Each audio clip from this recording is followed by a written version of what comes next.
शिकवायला आलेल्या प्राचीताई यांनी विद्यार्थ्यांची गुणवत्ता आणि विद्यार्थी बघून त्यांना असं वाटलं की विद्यार्थ्यांना आपण काहीतरी शैक्षणिक द्यावं आणि म्हणूनच त्यांनी दीपावलीच्या अभ्यास पुस्तिका ह्या विद्यार्थ्यांना द्याव्या यासाठी त्यांनी पैसे दिले आणि त्यातून आपण त्या अभ्यास पुस्तिका आणलेल्या आहेत.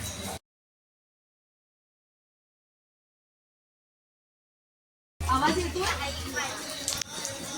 ॲक्च्युली मी कुठल्याही शाळेत किंवा कुठलेही डोनेशन देत नाही, पण तुमचं जेव्हा रांगोळी शिकण्याचा उत्साह बघितला किंवा तुम्ही किती प्रामाणिकपणे करत होतात, टंगळ मंगळ नाही प्रत्येक चिन्ह छान काढणं, तेव्हा लक्षात आलं की तुम्ही खूप अभ्यासू वृत्तीची मुलं आहात.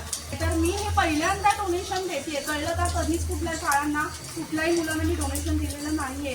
तुम्ही त्यासाठी पात्र आहात, मला खूप आवडलात, सगळे अभ्यासू आहात, संस्कारी आहात, म्हणून मी पहिल्यांदा या शाळेत डोनेशन दिलंय.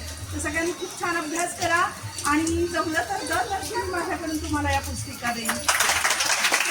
टाकलेल्या एका स्टेटसचा मला खूप उपयोग झाला की माझ्या शाळेतल्या मुलांनी असं असं हे केलं, त्यांचं कौतुक म्हणून मी टाकलं होतं. आणि त्या स्टेटसचा रिप्लाय म्हणून प्राची मॅडम आपल्याला रांगोळी शिकवण्यासाठी 3 दिवस आपल्याकडे आल्या होत्या आपल्या शाळेत.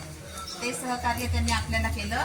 आणि दुसरं मोलाचं सहकार्य म्हणजे दिवाळीचा खाऊ स्पेशल अभ्यासाच्या रूपाने, ह्या दिवाळी पुस्तिकांच्या रूपाने आपल्याला प्राची मॅडमने दिलेला आहे. तुम्ही त्या पुस्तिकेचं सार्थक कराल, सुट्टीत अभ्यास कराल, थोडाफार मजा मस्ती तर करतोच आपण. आणि प्राची मॅडम असंच तुमचं सहकार्य किंवा तुमची मदत आम्हाला नेहमी राहू देत. आणि तुमची शाळेला आमच्या वारंवार भेट झाली तरी पण एका अटीवर मला मॅडम मी म्हणायचं, प्राची मावशी म्हणायचं कंपल्सरी, तरच मी येणार आहे.